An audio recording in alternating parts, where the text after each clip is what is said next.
In ancient times there were a wide variety of people practicing many religions, speaking many languages, and the ownership of slaves was tolerable. This was frowned upon as discrimination, wars, and civil unrest occurred. However, when Cyrus realized this needed to change, he declared all people equal in the first Declaration of Human Rights and Freedoms. This was recorded on a cylinder. There were three main purposes in the decrees of the Cyrus cylinder: the political formalization of racial, linguistic, and religious equality. But the most of all recognized of all the declarations to free slaves, and all deported people were allowed to return to home, and all destroyed temples were to be restored. Cyrus cylinder was the first act of human rights documented in history. However, this does not mean that human rights carried on throughout history. Acts such as the World Wars and the racial discriminations of the 20th century and gender discrimination.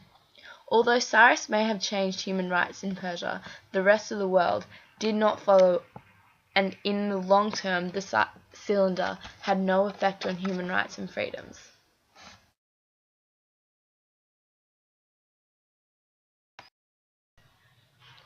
Magna Carta, 1215. The Magna Carta was written by a group of 13th century barons to protect their rights and property against a cruel king. In England during 1215, the Magna Carta was signed by King John without raising much difficulty, as he could see that the barons' strength was inferior, which led to the rule of the constitutional law. This document later inspired later constitutional documents, including the United States Constitution. Some principles from the Magna Carta still even apply today, including: no free man shall be taken, imprisoned, seized, outlawed, banished, or in any way destroyed, nor will we proceed against or to prosecute him, except by the lawful judgment of his peers, and by the law of the land. Also, to no one we will sell, to no one we deny or delay, right or justice. The Peasants' Revolt in England, 1381. The Peasant Revolt was when an army of peasants from Kent and Essex captured the Tower of London. The peasants were sick of being treated with no rights or freedom. They had had enough. Richard II gave the peasants all that they asked for at first. However, once the revolt was over, the peasants were forced back into their old ways, with minimal freedom, as Richard claimed that these new laws were made under threat and therefore not valid. Although from this revolt the peasants did gain some rights. After the Black Death, many of the manors had little workers. In an attempt to keep their workers, many lords had given the peasants on their estates rights and freedoms that they had previously did not have, such as they were paid to work.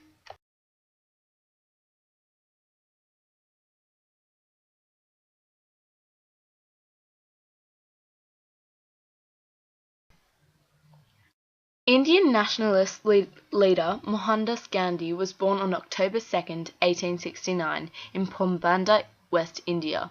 He studied law in London, but in 1893 went to South Africa. Here he spent 20 years opposing discriminatory legislation against Indians.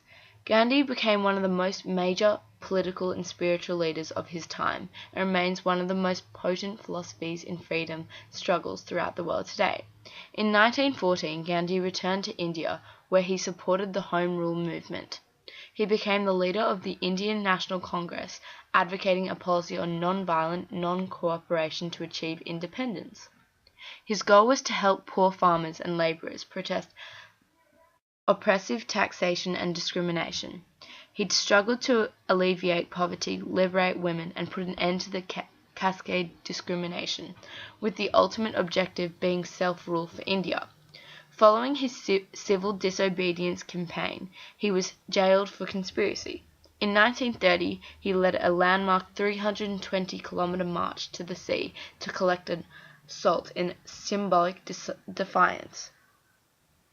On his release from prison in 1931, he attended the London Round Table Conference on the Indian constitutional reform. After independence, he tried to stop the Hindu-Muslim conflict in Bengal, a policy which led to his assassination. Even after his death, Gandhi's commitment to the non-violence has been a beacon of hope for oppressed and marginalized people throughout the world. The Declaration of Independence gave birth to what is known today as the United States of America. The Declaration of Independence is a statement adopted by the Continental Congress on July 4, 1776. It announced that the 13 American colonies, which at the time were at war with Great Britain, regarded themselves as independent states and not a part of the British Empire.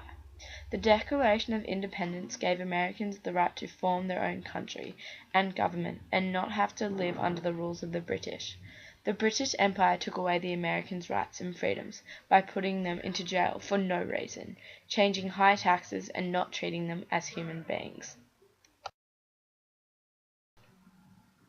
The Declaration of Independence stated certain ideals that the colonists believed were important for man to have, such as liberty and equality. It is because of the words in that document that women are now treated the same as men, and that all races are treated equally. The document not only protected Americans' rights and freedoms to form a country at the time, but it has also helped shape rights for all Americans today.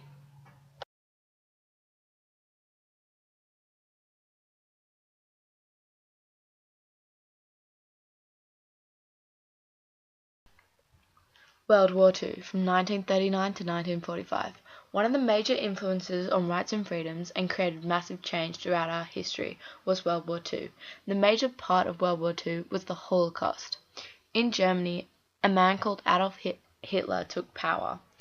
Hitler took away rights and freedoms of people, but mainly targeted the Jewish people because of their beliefs and culture. He blamed them for things such as the bad economy and many more. During the war, he took away their basic but important rights to them. Things such as freedom of speech, basic individual rights, freedom of press, and freedom of assembly.